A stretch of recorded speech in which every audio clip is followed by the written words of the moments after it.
Ya, kronologis awalnya itu kan memang saya itu mau berjualan rokok elektrik yang dapetin venue di hari Jumat itu memang venue-nya itu di daerah Sumber gitu ya. Jadi ketika kita mau beli daerah Sumber, kita itu memang targetnya itu orang-orang yang bubar Jumatan. Jadi kita itu mobile di sekitaran Masjid Agung Sumber yang kebetulan pada saat itu tuh berseberangan dengan gedung DPRD Kabupaten Cirebon. Kronologis awalnya itu saya dan satu teman saya itu memang sedang mobile, sedang menawarkan, yang mana itu banyak sekali orang-orang yang bubar Jumatan.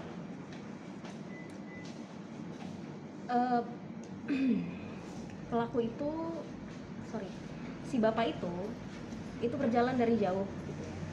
Yang memang dia juga bubar Jumatan juga sama salah satu stafnya. Dia melihat saya dari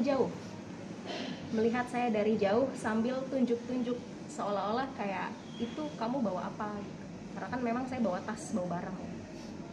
Ini apa? Terus saya nyaut, mau tak tertarik tah gitu.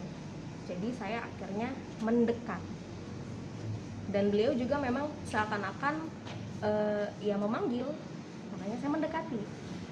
Tapi memang beliau tidak berhenti ya. Jadi beliau itu menanyakan saya bawa apa dari jauh seperti ngasih kode begitu sambil berjalan masuk ke dalam gedung. Lalu saya panggil satu teman saya tuh yang tadi, si Mbak A ini. Nah, ketika saya masuk ke gedung DPRD, saya sempat tanya dulu sama si bapak itu karena saya belum pernah ke situ. Maksudnya saya nggak tahu itu gedung apa. Jadi saya sempat nanya lah tuh sama si bapak, "Pak, ini gedung apa?" Terus si bapak bilang, "Ya baca aja, itu kan ada tulisannya." Oke, akhirnya saya tahu itu gedung DPRD. Saya masuk dengan dengan rekan saya, masuk lalu tunggu di ruang tunggu awalnya. Tapi si bapak itu minta saya untuk masuk ke ruangannya. "Kamu ngapain duduk di situ? Sini ke ruangan saya aja." Bilangnya gitu. Oke, akhirnya kita masuk tuh ke ruangan si bapak itu. Yang mana seingat saya memang ruangannya itu jadi kayak ada ruangan di dalam ruangan gitu loh. Jadi ada ruangan pertama lalu ruangan kedua gitu ya. Jadi ketika masuk dari arah gedung DPRD itu di sebelah kiri ruangannya gitu. Jadi lurus di sebelah kiri di ruangan pertama. Setelah itu saya sama rekan saya masuk. Awalnya kita itu duduk di ruangan pertama yang mana pintunya terbuka. Tapi si bapak minta kita untuk masuk ke ruangan. Kenapa nggak masuk aja, katanya gitu. Di dalam aja yuk. Jadi setelah kita tadinya awalnya duduk-duduk di ruangan pertama itu, akhirnya kita masuk lah tuh. Kita sepakati untuk ya udah Pak, masuk aja. Terserah bapak enaknya di mana. Gitu ya. Karena memang kita niatnya jualan dan mau mengenalkan produk gitu kan. Ketika masuk, oke, awalnya saya dan teman saya ini, jadi awalnya tuh kita berdua dulu, duduk. Beliau itu kan manggil saya berpikirnya beliau tertarik dengan produk yang saya jual. Jadi kan saya berdua dengan teman saya itu mengenalkan produk kan. Saya mengenalkan produk saya jual apa, harganya berapa.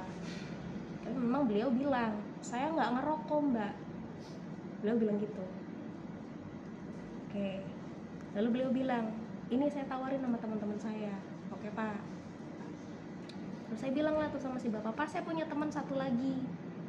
Biar targetnya sama-sama." Ya, saya panggil teman saya. Akhirnya si Mbak B ini masuk belakangan.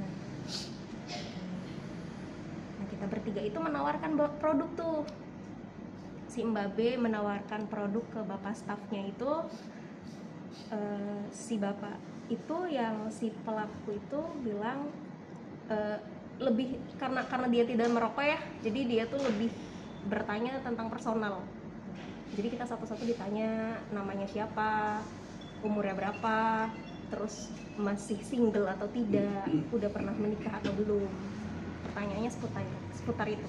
Jadi bukan seputar produk pertanyaannya, lebih ke personalnya aja. Lalu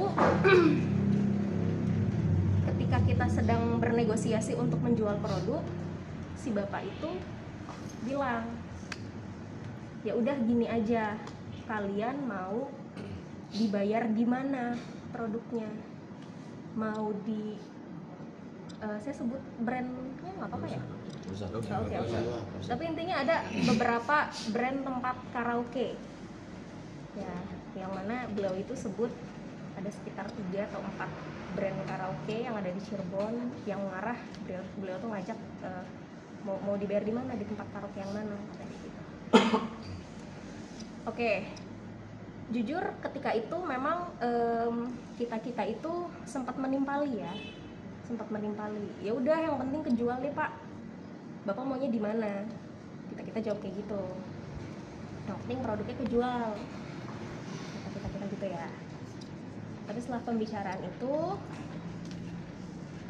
si bapak itu panggil kita satu-satu, jadi bergiliran. Si bapak itu awal ya panggil si Mbabe yang datang belakangan ini nih, sini kamu ikut saya.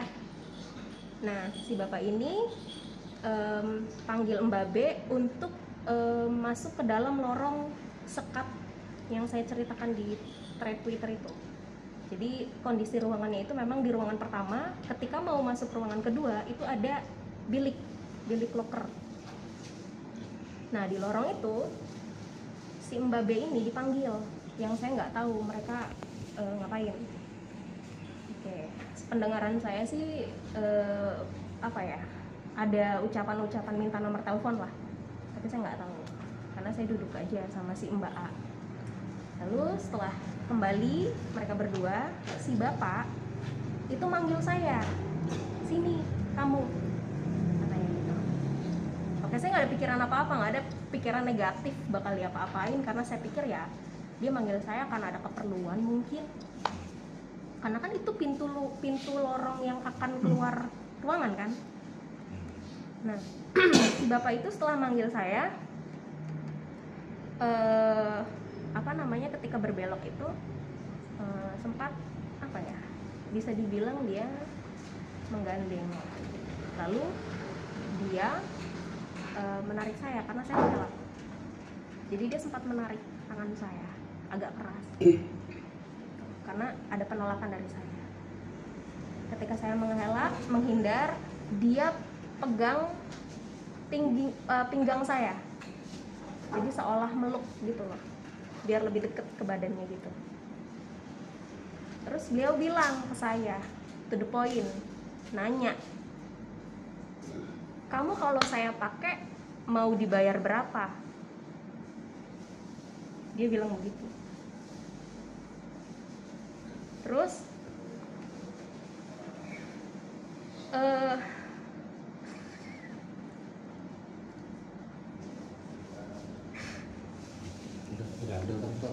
Stop.